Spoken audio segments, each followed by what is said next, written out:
नमस्कार साथियों, कैसे हैं सभी लोग। उम्मीद करता हूं सभी लोग अच्छे होंगे, मस्त होंगे, जबरदस्त होंगे।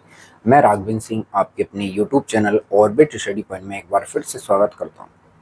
तो प्यारे साथियों, जैसा कि आपको पता है, आरआरबी एनटीपीसी 12th लेवल की परीक्षाएं चल रही हैं और आज देखा जाए तो लगभग लगभग आपके 11 दिन में 33 शिफ्टों में परीक्षाएं कंप्लीट हो चुकी हैं। तो उन 33 शिफ्टों में हम देखेंगे कि कौन सी शिफ्ट आपकी हार्ड रही, कौन सी शिफ्ट सरल रही, उसके बारे में पूरी डिटेल में अपन चर्चा करने वाले हैं। तो आप लोग हमारे साथ पहली बार जुड़ रहे हैं तो चैनल को सब्सक्राइब कर लेंगे। वीडियो को ज़्यादा से ज़्यादा उन साथियों के लिए जरूर शेयर करेंगे जिन्होंने अभी परीक्षा नहीं दी है या दे चुके हैं, तो उनको भी पता चल जाएगा कौन सी शिफ्ट आपकी कठिन है, क्योंकि भैया नॉर्मलाइजेशन आपको अच्छा खासा मिलने वाले हैं। ठीक है ना। यहाँ पर हम बात करेंगे cut off and safe score के बारे में। 11 दिन में 33 शिफ्ट हो चुकी है, उनके बारे में। टॉप हार्ड शिफ्ट कौन सी रहेंगी, सभी जोन का आप लोगों को देखना है। और नॉर्मलाइजेशन आपको 15 से प्लस नंबर कैसे मिलेगा, क्यों मिलेगा, वो भी अपन चर्चा करेंगे। ठीक है ना। चलिए तो यहाँ पर हम बारी बारी से सभी शिफ्टों के बारे में बात करेंगे, एक एक शिफ्ट को अपन डिस्कस करने वाले हैं। देखो, हम बात करेंगे भैया 7 तारीख से आपकी परीक्षाएं स्टार्ट होती हैं और आज हो गई 23 प्यारे साथी आपकी अगस्त, और आपकी जो 22 तारीख तक परीक्षाएं हो चुकी हैं, तो उसके बारे में हम चर्चा करने वाले हैं। ठीक है ना। तो आप लोग एक बार वीडियो को शेयर करेंगे। अगर मैं बात करूं सबसे पहले यहाँ 7 तारीख की फर्स्ट शिफ्ट की, तो प्यारे साथी आपकी मैं बात करूंगा। देखो, हार्ड और इजी और मॉडरेट, इस तरह से मैं लिखूंगा। तो आपकी जो 7 तारीख की जो फर्स्ट शिफ्ट थी, यहाँ पर आपको देखने को मिलेगी प्यारे साथी, इजी शिफ्ट कह सकते हो, वो सॉरी हार्ड शिफ्ट कह सकते हो, है ना। इसको भैया मॉडरेट कह सकते हो, इसको भैया इजी कह सकते हो। ठीक है ना, थर्ड शिफ्ट को। ठीक है ना। उसके बाद प्यारे साथी यहाँ पर बात करेंगे आपकी 8 तारीख वाली में। तो 8 तारीख वाले में प्यारे साथी अगर देखोगे तो यहाँ पर सेकंड शिफ्ट प्यारे साथी क्या रही है, इजी रही है। और दोनों प्यारे साथी क्या रही है, हार्ड रही है ना। दोनों शिफ्ट क्या रही है, हार्ड रही है। अब ये प्यारे साथी बच्चों के अकॉर्डिंग बताई गई है। हो सकता है प्यारे साथी ये सरल हो सकती है, कठिन हो सकती है, ये बाद में पता चलेगा, बट लेकिन फिलहाल में हमारे पास ये डाटा है, उसके अकॉर्डिंग हम चर्चा कर रहे हैं। ठीक है ना। क्योंकि प्यारे साथी हम लगातार आपको डेली रिव्यू दे रहे हैं, तो प्यारे साथी हमारे पास ये डाटा आया है। हम बात करेंगे भैया, 9 की छुट्टी थी, 10 की छुट्टी थी, फिर उसके बाद 11 को पेपर स्टार्ट होता है। और 11 को प्यारे साथी तीनों ही शिफ्ट कठिन मानी जाएंगी, है ना। तीनों ही शिफ्ट क्या है भैया, कठिन, यानी हार्ड शिफ्ट में रखी जाएंगी तीनों शिफ्ट, ये आपको ध्यान रख लेना है। अगर मैं 12 तारीख की बात करूं, तो 12 तारीख में अगर देखोगे तो प्यारे साथी आप लोगों को देखने को मिलेगा, यानी जो पहली शिफ्ट है प्यारे साथी, इसको इजी में रखेंगे, है ना, इजी रखेंगे, इसको हार्ड रखेंगे, फिर इसको इजी रखेंगे। उसके बाद 13 तारीख में देखोगे तो 13 तारीख में आपको प्यारे साथी पहली शिफ्ट क्या है, इजी देखने को मिलेगी, है ना, इजी देखने को मिलेगी। ये हार्ड देखने को मिलेगी और ये भी इजी देखने को मिलेगी। ठीक है ना। अगर मैं 14 तारीख में बात करूं, किसकी बात करूं भैया, 14 तारीख की बात करूं, तो 14 तारीख में प्यारे साथी आपकी तीनों ही शिफ्ट हार्ड है।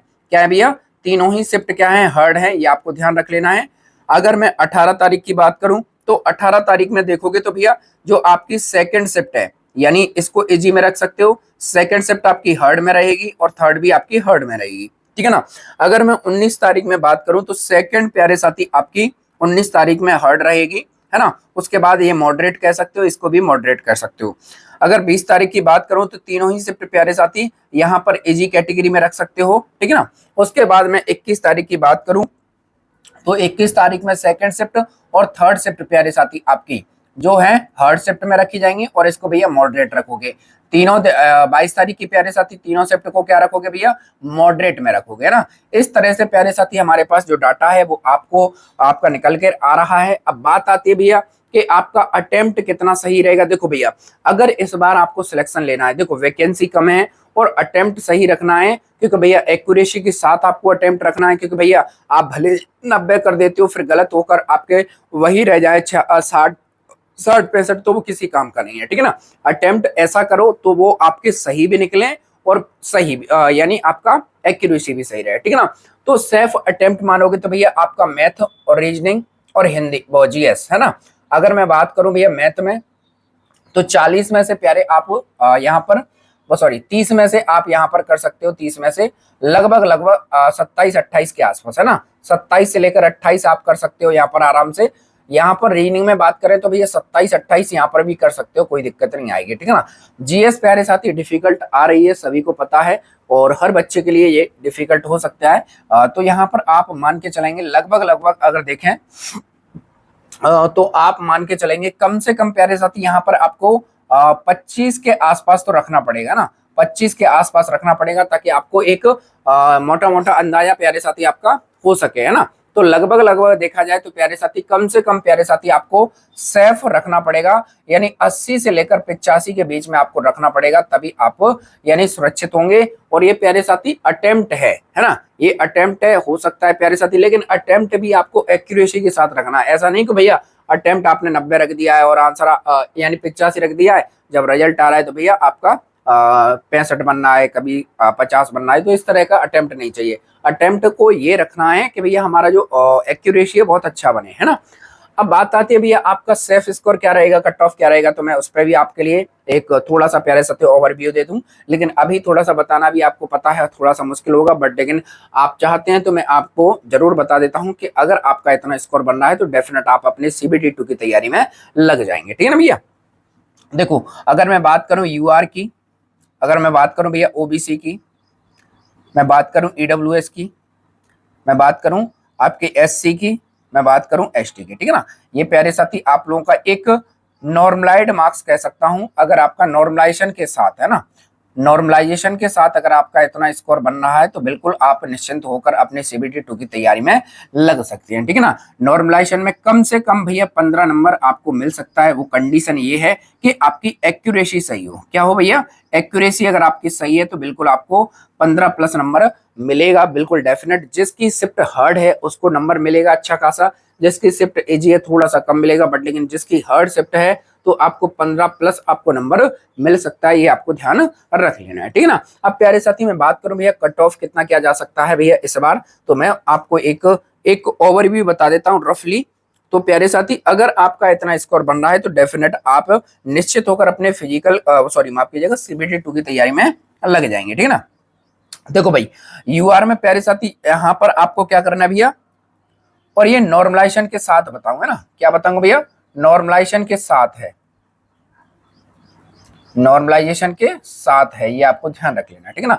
इसमें +-2 आप कर सकते हैं, है ना, +-2 आप कर सकते हैं इसमें, ओके। चलिए तो अगर मैं भैया UR की बात करूं तो UR में कम से कम प्यारे साथी आपको अप्रोक्स चाहिए भैया, यानी UR में कम से कम भैया 78 से लेकर क्या है भैया, 78 से लेकर 82 के आसपास आपको चाहिए।